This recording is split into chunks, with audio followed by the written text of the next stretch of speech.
사람이 그런 얘기를 해. 내가 한번 운동을 좀 해야겠다. 네. 해봐야겠다. 다이어트를 해봐야겠다. 뭐 건강해져야겠다. 운동을 한다고 오늘부터 운동을 한다고 생각하는 게 아니고 너는 새로운 삶을 산다고 생각해야 돼.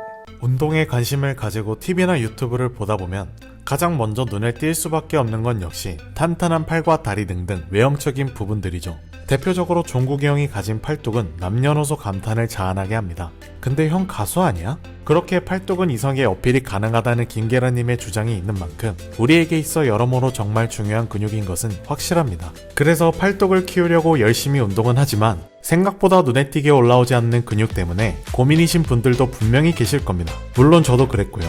왜 남들과 똑같이 운동하고 노력하는데 내 팔뚝은 그대로인 걸까요? 그 이유는 사람마다 편차가 있기 때문입니다. 우리의 팔뚝은 폭발적인 힘을 내는 속근이 아닌 지속적인 힘을 낼 수 있는 지근의 비율이 높다고 합니다.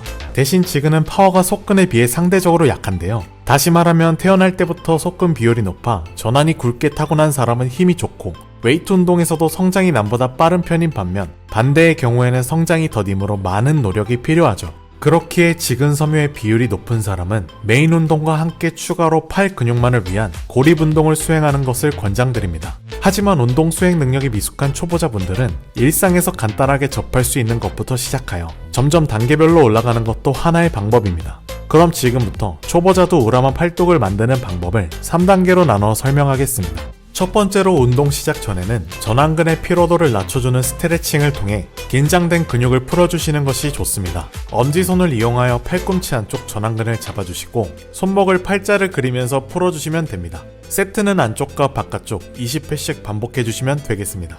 이어서 전완근을 늘려주는 스트레칭을 위해 통증이 없는 범위 내에서 손등과 손바닥을 각각 바닥에 두고 30초씩 2회를 실시해주시면 됩니다. 그리고 근육이 풀린 상태라면 데드행 또는 풀업을 하시면 됩니다. 전완근의 핵심 능력이 무언가를 잡거나 버티는 힘이기 때문에 아예 처음 운동을 시작하시는 초보자분들은 중량을 이용한 전완근 운동보다는 철봉에 오래 매달려 있기나 풀업을 시작하시는 것이 부상도 최소화하고 기초적인 근육을 발달시키는 가장 좋은 방법입니다. 1단계를 통해 철봉에 2분 이상 매달려 있을 수 있다면 덤벨과 바벨을 이용한 전완근 강화 운동을 하셔도 됩니다. 이제 시작이니까 전완근만 따로 운동하는 것보단 상체나 하체 메인 운동을 실시하고 나서 전완근 운동을 진행해주는 것이 더 좋겠죠. 가짜 사나이의 로건교관님은 리스트컬, 리버스 리스트컬을 통해 전완근 운동을 실시하고 있었습니다. 김계란님 역시 이소룡도 즐겨 했었던 대표적인 전완근 운동인 해머컬을 강조하므로 이 세 가지는 꼭 진행해주시는 것을 권장드립니다.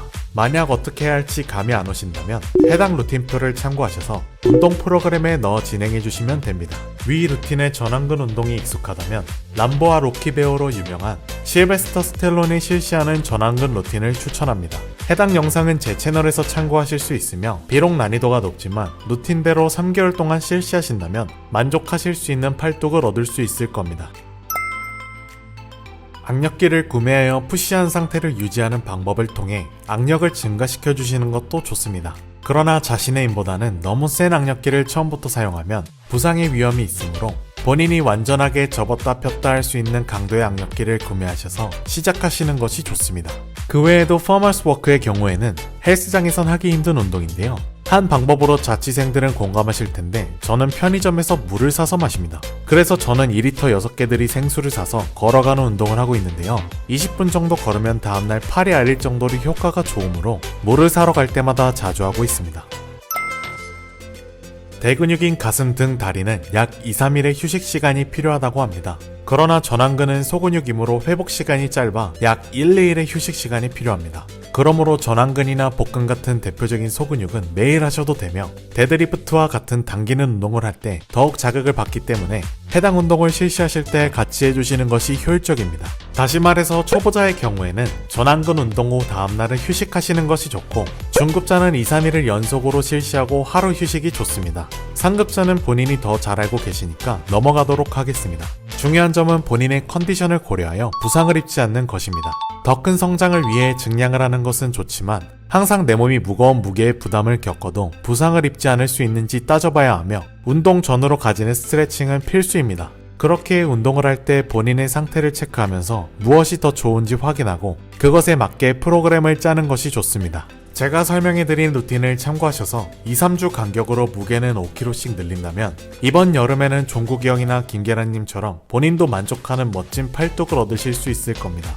오늘 하루도 건강하고 행복하게 보내시길 바라며 다음 영상도 역시 누구나 할 수 있고 유용한 운동 정보들을 찾아오도록 하겠습니다. 감사합니다.